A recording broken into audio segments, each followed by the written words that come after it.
अस्सलाम वालेकुम नाज़रीन, सौरभ बरकत आपसे मुखातिब है। तहरीक इंसाफ बड़े मुश्किल दिन उनके गुजर रहे हैं और शदीद तरीन प्रेशर में है। मार धाड़ का सिलसिला जारी है, हर तरह का दबाव, हर लिमिट।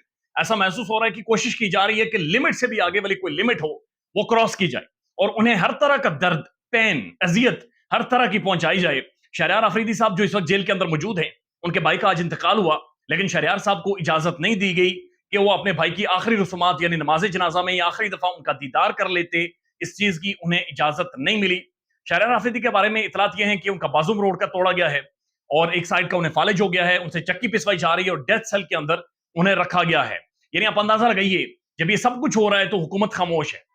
13-14 पॉलिटिकल पार्टीज का जो अलायंस है, नक्सिस है, वो खामोश है। 90 से ज्यादा पॉलिटिशियंस है, वो सारे खामोश हैं। किसी की आवाज नहीं निकली, किसी बड़े साफी की चू नहीं निकली और कोई इसके ऊपर बोला नहीं है, बल्कि वो अकेला उस डेथ सेल के अंदर मौजूद है। जबकि उनके भाई का इंतकाल हुआ, लेकिन शहरयार अफरीदी को जाने की इजाजत नहीं दी गई। आज 10 दिनों बाद चौधरी परवेज इलाही साहब, पाकिस्तान के सीनियर तरीन पॉलिटिशियन, तकरीबन 80 साल उनकी उम्र है, आज जब वो अदालत के सामने पेश हुए तो उनके चेहरे की रंग तोड़ी हुई थी। यानी ऐसा महसूस हो रहा था कि बड़े एक टॉर्चर से गुजर रहे हैं, बड़े मुश्किल वक्त से गुजर रहे हैं। चौधरी साहब से ठीक से बोला नहीं जा रहा था, आंखों में उनकी नींद चढ़ी हुई थी और सेहत शदीद तरीन खराब थी, बहुत ज्यादा डिटोरियोरेट कर गए हैं। यानी मुंह टूटा हुआ और बड़ी अजीब व गरीब उनके हालात और तासुरात थे। बोलने की कोशिश की लेकिन ऊंचा नहीं बोल सके और जितनी आवाज उनसे निकल पा रही थी उतनी आवाज में उन्होंने गुफ्तगू की है। कुछ थोड़ी सी उन्होंने बातें की हैं। उन्होंने कहा, जी 10 दिन बाद मैंने पहली दफा आप मीडिया वालों की शक्लें देखी हैं। 10 दिन से मैंने किसी को भी नहीं देखा।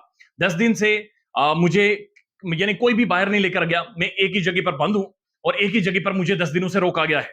वहां पर ना तो बिजली है और ना ही मुझे खाना ठीक से दिया जाता है। मेरे पांव अभी भी सूज गए हैं और मुझे जबरदस्ती भगाया गया। यानी मुख्तलिफ जगहों पर जब इनकी गिरफ्तारी हुई थी उस वक्त भी और बाद में भी इन्हें जबरदस्ती भगाया गया है। ये 80 साल के बुजुर्ग हैं, एक बुजुर्ग पॉलिटिशियन है, सीनियर तरीन है, पंजाब के सीएम रह चुके हैं, बड़ी प्रोमिनेंट शख्सियत है पाकिस्तान की। और इन्हें जबरदस्ती कॉलर से पकड़ करके सीटा गया, ऑप्टिक्स क्रिएट करने थे और ये बुजुर्गों के साथ हो रहा है। यानी पाकिस्तान के सीनियर तरीन सियासतदानों के साथ ये सब जुल्म इस दौर में हो रहा है जहां पर मीडिया भी मौजूद है।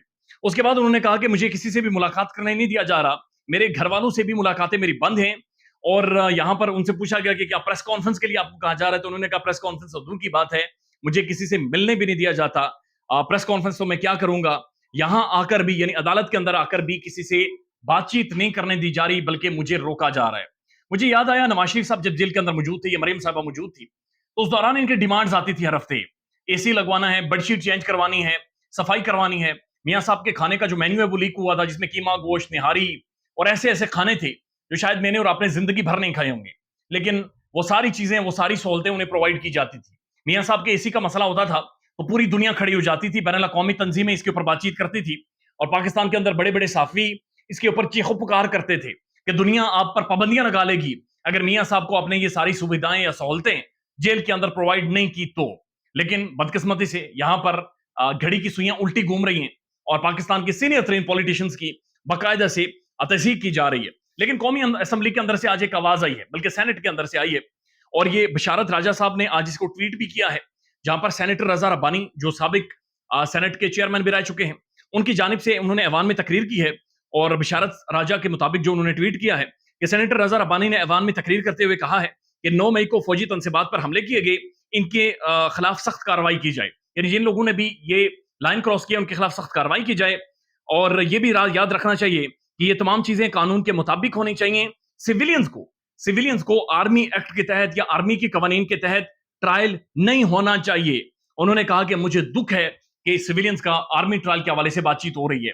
सेनेटर रजा रब्बानी साहब पहले भी बोलते थे और बड़े खुलकर बातचीत करते थे, इंसानी हकूक के ऊपर बड़ी अक्सर इनका एक स्टांस रहा है। उसूल की पॉलिटिक्स करने की इन्होंने कोशिश की है, लेकिन बदकिस्मती से अभी खामोश थे। आहिस्ता आहिस्ता शायद रियलाइज कर रहे हैं कि मामला बहुत ज्यादा बिगड़ रहे हैं और इनके लिए भी बहुत ज्यादा मुश्किलात होंगी। लेकिन एक पकड़ दकड़ और मार धाड़ का सिलसिला जारी है। साफी इस मुल्क के अंदर से गायब है, बोलने पर पाबंदी है, लेकिन इसी दौरान बहुत सारे साफी यानी कलाबाजियां खा रहे हैं कि हुकूमत ने 1 अरब रुपए की हेल्थ इंश्योरेंस दी है। ये हुकूमत का काम था, लेकिन हुकूमत हेल्थ इंश्योरेंस के बजाय वही 1 अरब रुपया लगाकर रियासती मशीनरी इस्तेमाल करते हुए साफियों को इंसाफ दे दे, साफियों को बोलने की आजादी दे दे, बोलने की ताकत दे दे, उन्हें कम से कम इतना महसूस करवा दे कि उनकी जिंदगियां कानून के मुताबिक महफूज हैं इस मुल्क में, यानी उनकी जिंदगियां कम से कम महफूज है बात करते हुए। लेकिन बदकिस्मती से 1 अरब की जो ग्रांट दी गई उसके ऊपर साफी आज भी इजहार तशक्कुर, इजहार हमदर्दी और पता नहीं क्या क्या इजहार मोहब्बत के کیا کیا کلابے آپس میں باندھ رہے ہیں اور وہ تھکتے نہیں ہیں، جبکہ پاکستان کے پرومیننٹ صحافی عمران ریاض کو غائب ہوئے 33 دن آج ہو گئے ہیں۔ خیال رکھیے گا اپنا، اللہ حافظ۔